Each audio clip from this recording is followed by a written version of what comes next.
Sir, ಇವತ್ತು ನನ್ನ ಹೆಸರು ಉಂಡೇಕರ್ ರಾಜೇಶ್ ಅಂತೇಳಿ. ಇವತ್ತು ನಮ್ಮ ಕರ್ನಾಟಕ ರಾಜ್ಯದಲ್ಲಿ ಖಾಸಗಿ ಚಾಲಕರು ಸುಮಾರು 17 ಲಕ್ಷ ಮೇಲ್ಪಟ್ಟು ಜನ ಇವತ್ತು ಚಾಲನೆ ಜೀವನವನ್ನು ಆಧಾರ ಮಾಡಿಕೊಂಡು ಇವತ್ತು ಜೀವನ ಮಾಡ್ತಾ ಇದ್ದಾರೆ. ಇತ್ತೀಚೆಗೆ ಏನಾಗ್ತಾ ಇದೆ, ಬೈಕ್ ಟ್ಯಾಕ್ಸ್ ಅಂತ ಬರ್ತಾ ಇದೆ. ಇವಾಗ ಬೆಂಗಳೂರು ಹೈಕೋರ್ಟಲ್ಲಿ ವಾದ ಆಗ್ತಾ ಇದೆ. ಇವ್ರು ಏನು ಮಾಡ್ತಾರೆ ಅಂದರೆ, ಈ ಆ್ಯಪ್ಗಳು ಬೆಂಗಳೂರಿನಲ್ಲಿ ಕುತ್ಕೊಂಡ್ಬಿಟ್ಟು ಇಲ್ಲೆಲ್ಲ ಸುತ್ತಮುತ್ತ ಜಿಲ್ಲೆಗಳಿಗೆಲ್ಲ ಹರಡಾಡಿ ಆ್ಯಪ್ಗಳ ಮುಖಾಂತರ ಅವರು ದುಡಿಬೇಕಂತೇಳಿ ಕಮರ್ಷಿಯಲ್ ಆಗಿ ಆ್ಯಪ್ಗಳನ್ನು ಬಿಡ್ತಾ ಇದ್ದಾರೆ. ಇವಾಗ ಹೊರ ರಾಜ್ಯಗಳು ಏನು ಮಾಡ್ತಾ ಇದೆ, ನಮ್ಮ ಪಕ್ಕ ರಾಜ್ಯ ಆಂಧ್ರ ಪ್ರದೇಶದಲ್ಲಿ ಫ್ರೀ ಬಸ್ಗಳನ್ನು ಬಿಟ್ಟಿದ್ದರು.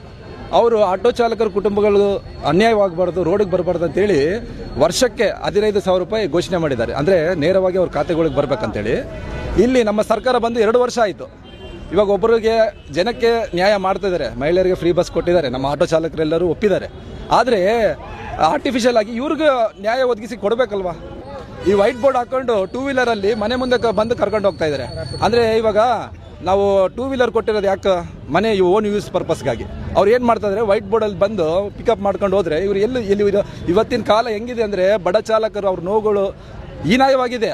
ಅವರು 3 ಹೊತ್ತು ಊಟ ಮಾಡೋಕೆ ಕೂಡ ಇಲ್ಲ, ತಿಂಡಿ ಬೇರೆ ಎಲ್ಲ ಹೇಳ್ಕೋಬಾರ್ದು, ಆ ಥರ ಇದ್ದಾರೆ. ಇವಾಗ ಬೈಕ್ ಟ್ಯಾಕ್ಸಿಗಳು ಬಂದವು, ಓಲಾ ಯೂಬರ್ ಅಂತೇಳಿ ಆ ಆ್ಯಪ್ಗಳು ಬಂದವು, ಫ್ರೀ ಬಸ್ಗಳು ಬಂದವು. ಹೆಂಗರಿ ಸ್ವಾಮಿ ನೀವೇ ಹೇಳ್ರಿ. ನಮ್ಮ ಯಾತ್ರೆ ರ್ಯಾಪಿಡೋ, ನೀವು ಎಷ್ಟೆಷ್ಟು ಜನ ಏಜೆಂಟ್ಗಳು ಇಲ್ಲಿ ಬಳ್ಳಾರಿಯಾಗ ಇದ್ದೀರಿ, 15 ದಿನ ಟೈಮ್. ನೀವು ಊರು ಬಿಟ್ಟು ಬೆಂಗಳೂರಿಗೆ ಹೋದ್ರೆ ಚೆನ್ನಾಗಿರ್ತೈತೆ. ಓಪನ್ ಆಗಿ ಸ್ಟೇಟ್ಮೆಂಟ್ ಇದೀನ, ಏನು ರಿಕ್ವೆಸ್ಟ್ ಮನವಿ ಇಲ್ಲ. 15 ದಿನದಿಂದ ನೀವು ಊರು ಬಿಟ್ಟಿಲ್ಲ ಅಂದರೆ ನಾವೇ ಖುದ್ದಾಗಿ ಪೊಲೀಸ್ ಡಿಪಾರ್ಟ್ಮೆಂಟ್ನ ಇದು ಸಪೋರ್ಟ್ ತಗೊಂಡು ನಾವೇ ಓಡಿಸ್ಬೇಕಾದ ತೂರ್ಬಿಟ್ಟು. ಏನು ಸರ್, ಸ್ಟ್ಯಾಂಡ್ಗಳು ತಲ್ಲಿ ಬರ್ತಾರ, ನಾವು ಇಲ್ಲಿ ಟೈಮ್ನಾಗ ಬಂದು ನೀವು ರೊಕ್ಕಗಳು ಕೊಟ್ಟು ಗಿಫ್ಟ್ಗಳು ಕೊಟ್ಟು ಡ್ರೈವರಿಗೆ ಜಗಳ ಇಡ್ತಾ ಇದ್ದಾರೆ ಇವರು.